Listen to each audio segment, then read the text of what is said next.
The next important type is corrosion under stress. This is an important type of corrosion because it is found in most of the parts in the oil and gas industry. The reason is this corrosion under stress leads to cracking. For example, if you have the steel plate and if you apply a stress on both sides, it will undergo a tensile loading. Now, when this is exposed to the electrolytical medium, it will interact and it will work similar to the pitting corrosion phenomenon. So now basically you have corrosion products and then you have pits formed. Now these pits will act as stress risers, which means that if you pull this plate from both ends in a tensile fashion, a crack will be formed. So this is similar to pulling apart a rubber band. If you pull apart a rubber band, and if by any chance you have a small crack formed in it, the rubber band will break at exactly that crack only. Now this is called stress corrosion cracking. This is particularly applicable in pipelines and in high pressure reactors because the fluid flowing inside the pipeline applies a tensile stress on the walls of the pipeline. In addition, the corrosion is occurring in the internal regions of the pipeline due to the produced water present in the natural gas and petroleum and natural gas and crude oil. As a result, you first have the corrosion happening of the pipeline, then you have a pit formed over here, and in this case if a stress is now applied, the cracking will occur in the walls. This is called stress corrosion cracking. Now if the load happens cyclically, so if it goes in the tensile mode, there will be a crack formed at the pit. If it then goes into a compressive mode, the crack may be closed but not completely, and they will not have any other cracking happening. Then there will be once again tensile loading, which will increase this crack more, and one more crack may be formed, or so a few more cracks will be formed separately. So this corrosion happening under cyclic loading is called cyclic fatigue. This is also this also occurs especially in those parts which move against each other, or where you have a constant pumping in of the fluid. So when the fluid is pumped in, you have the tensile loading. If it is then flows, so if it then flows calmly, then the loading is reduced. So that kind of pumping action will also lead to corrosion fatigue. Now this the significance here is that the corrosion will occur first and then the cracking will occur. So the corrosion may occur in several different ways. So it may occur as an intergranular corrosion as seen previously. It may occur due to the chloride ions. It may occur due to the hydrogen sulfide as well, where you have the hydrogen sulfide dissociating and into nascent hydrogen, and this nascent hydrogen will go into the steel because it is the smallest atom and it can diffuse into the steel, and it will go and settle at the grain boundaries or at the magnesium at the manganese sulfide inclusions if your steel does have that. So if it reacts with this, then it reacts with H2, it forms H2S. So basically your inclusion is losing its composition and the mechanical integrity of your component is lost. So the corrosion again is happening because of hydrogen sulfide. Then there is irradiated SCC, but that is more or less significant for the a nuclear field. Polythionic acid is really important in this case because polythionic acid is an organic acid. So the major reaction will not occur at room temperature. It occurs more or less at a bit of a high temperature, and it happens mainly in sensitized steels. So polyethylenic acid will attack those steels which are have been exposed to 500 to 780 degrees Celsius, as I talked about earlier. Thus, you may have several more types as well, depending on what is causing your corrosion. Then, when you have stress, you will have the cracking. Now, the next type is motion corrosion. So, this is a bit different. Here, the motion happens first, that is the changes due to mechanical factors happens first, and then the corrosion happens. So, that is a major difference. The first the first common type is erosion. So when you have pipelines, during extraction you may have some kind of sand or dust particles as well. So these sand or dust particles, when they are flowing through the pipeline, they will go and hit the walls of the pipeline. Because of this hitting action, some parts, or if it is a stainless steel pipeline, then some parts of that chromium oxide film will be lost. Even in case of mild steel also, you will lose some parts of the some material, little bit material of the pipeline, and the underlying surface is now free to corrode. So after the erosion has occurred, then the hydrogen sulfide, the produced gas inside, will react to corrode this part of the pipeline. Usually it is seen on the bends of the pipeline. The reason is, when you have a bend like this, the fluid will flow fast and the sand particles, due to inertia, will hit this part first. So that's why the erosion corrosion will usually be seen in a more severe way on the bends of the pipeline. Now there are other few types of corrosion, such as impingement corrosion and cavitation corrosion, etc. So impingement corrosion is quite similar to this. The only difference is, if you have a particular component, then the impingement corrosion means all the particles will come and fall exactly at 90 degrees. So that would be the most direct impact, and there will be material loss and further corrosion occurring over here. Cavitation corrosion is a bit different. It is mainly related to the impellers. So I will not talk about it in a great amount of detail. The only major difference here is, in these cases you have these kind of dust particles which are causing the corrosion. Here in cavitation you do not have any dust particles. What you have is bubbles of water. So when you have bubbles of water, due to the force in the impeller, the bubble is first formed, then it implodes. So basically it bursts, and due to the force of bursting, the chromium oxide film that is present, or the oxide film in the impeller, is lost. So now this part is free for corrosion. So there a pit is formed, then the bubble again settles on this, and the process is repeated. So it bursts and it loses the chromium oxide film, then you have another deepening of the pit. Further, you will have the chromium oxide, or the whatever the oxide film is, formed again. So that is cavitation corrosion. Fretting corrosion is different from these in terms that you may not have these kind of sand particles or bubbles formed. Fretting corrosion occurs when you have components which move against each other. So when you have such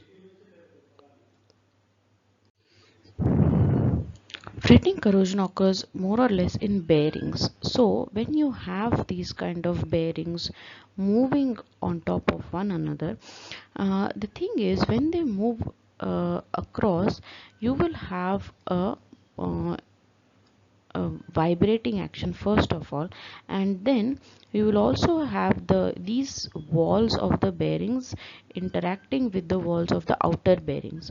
So because of this action, there is a friction occurring over here, and this friction leads to generation of heat, and if there is moisture trapping, then you will have rust formation. That is the now there is a bit of confusion that here I'm saying corrosion, here I'm saying rust. So the thing is, in this case also it's corrosion only, but the high heat and moving action and the water or moisture absorption, that leads to formation of Fe2O3, which is again a corrosion product, but if you look at it, it looks like red rust. So it is just a term that is used. It is still called corrosion, and it is still called corrosion products only. So that is called fretting corrosion. The next is really important. So you have in a particular refinery or oil and gas industry, you have huge components such as pressure vessels or pipings or roofings, flanges. These will usually be covered with more than 2 layers of coating. Now there are two things that degrade this coating. First is the internal high temperature, and the second is the uh, external environmental parameters such as rain, water, temperature, etc. Now what happens is, in corrosion, in insulation, you have a coating on the pipeline. So I'll just change the color. You have the coating on the pipeline, then you have this kind of mineral wool installations which will cover it completely. On top of them, then you will have this aluminium or metallic cladding. So what happens is, when there is rainfall occurring, the moisture, if the insulation is not in or not tight enough, the rain or the water can go and mix with this mineral wool. Sometimes if the surface has not been cleaned, or if the coated pipe has been kept in the outside condition before cladding, so before cladding, that is during the installation stage, if it is kept before that, then the coating may absorb some moisture as well. In either way, if the internal fluid is hot, then the moisture in the mineral wool or the internal coating will get heated up, and the steam will be formed. So that can go and that will be present in this entire setup. Now when it is cooled till the dew point, it will form uh, it will go and settle on the surface of the pipe. Now in this case, if this coating is damaged as well, or if there's a defect in the coating, then then you will have corrosion of the underlying steel happening. If for some reason the coating has lost its integrity, or the coating has not been done, usually it will be done, but if suppose it has not been done, then there is a high chance of the corrosion happening under insulation. So from the top you will feel that everything is good, the insulation is good, but internally there will be corrosion happening. It is very dangerous because you cannot see this wall corrosion, and it will only be understood when you have leaking of the gases happening. So that's why this is really important for the oil and gas industry. Now these are a few example such as mastic, waterproofing, vapor barriers, and piping. These are a few examples where you have these kind of corrosion in the insulation. And please remember that steam leaking is one of the most commonly seen indicators that your corrosion, yet you do have corrosion under the insulation. The next is the high temperature corrosion. Now there are high temperature high pressure reactors which will go up to very high temperature, so above 500, 700, 800 degrees Celsius. And the thing is, high temperature corrosion does not really work like the previous corrosion types. So In previous case, if you had H2S, you will have hydrogen sulfide corrosion. So you will have the corrosion happening with anodic and cathodic reactions, and you will have the corrosion products occurring. However, if you have H2S gas in a high temperature phenomenon, the sulfide will actually react with the surface of the film, with the metal surface, and it will form sulfides. So it will directly form FeS in at a high temperature. So this is called sulfidation.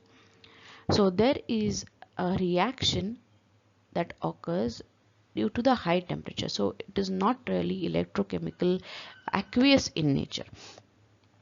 This FES will then form scales on the materials. Obviously, there will be material loss as well. There are different types of this corrosion depending on what is happening. So, if you have a cracking unit like distillation column inside, then in inside also, let me just change the color. So, in the inside, you will have cracking occurring, but that and then you clean it with oxygen. So this may cause some so the carbon that is formed at that very high temperature of cracking will cause carburization of the internal wall of the column. So the carburization means now the Fe will form carbides directly. Again, it will be a material loss, and you will have thinning of the wall. Chlorination works in 2 or 3 different ways. So if you have nickel alloys used in such as wellheads, but wellheads I don't think you have this high temperature, although let's assume that you do have this high temperature. So if you have nickel alloys over here, then it works in 2 ways. Now we know that nickel alloys have a nickel oxide film on the top. It will also have some kind of chromium alloying content, so there's a chromium oxide film. So at high temperature, the chlorine will react with the chromium to form chromium chloride. So please see how this is different from the aqueous. In aqueous case, there is no reaction between chromium and chloride. In aqueous, the chloride will only penetrate through the oxide film and react with the underlying Fe. So in aqueous, the reaction is between Fe and chloride. However, in a high temperature, the reaction is between chromium and chloride only. So that is a major difference in chlorination. It's especially important if you have a high and low temperature. So at a high temperature, you will have this kind of chlorination. At a low temperature, you will have this kind of chloride corrosion. So you have to account for both types of corrosion. The next is nitridation. Nitridation works in similar ways, only that it occurs in presence of nitrogen or ammonia. Here the microbially influenced corrosion occurs when you have these kind of bacterial deposits. It mostly happens at 6 o'clock position, because here the water can remain stagnant. If this pipe especially extends below, then in this region you have the stagnation happening. So the microbes can settle over here. Now the microbes are not really causing corrosion like the hydrogen sulfide or chloride. What they are doing is they are only making their food. So to make their food, they will they will take up electrons from the surrounding metal and use those electrons to oxidize the ammonia in the air, or to oxidize the nitrous acid, or to oxidize the sulfides to sulfates. Then after oxidation, and the products will be left off. So that's really their process of making food. But because they're taking up electrons from here, the Fe2 plus ions are formed which dissolve, and if there is a surrounding water or a cathodic reaction, a cathodic species present, as I said, then you will have corrosion occurring over here. So that's a major difference, that you do not there's really you cannot apply a current or something to reverse this, because these are living species, and the only option is to add the bacteria killing chemicals.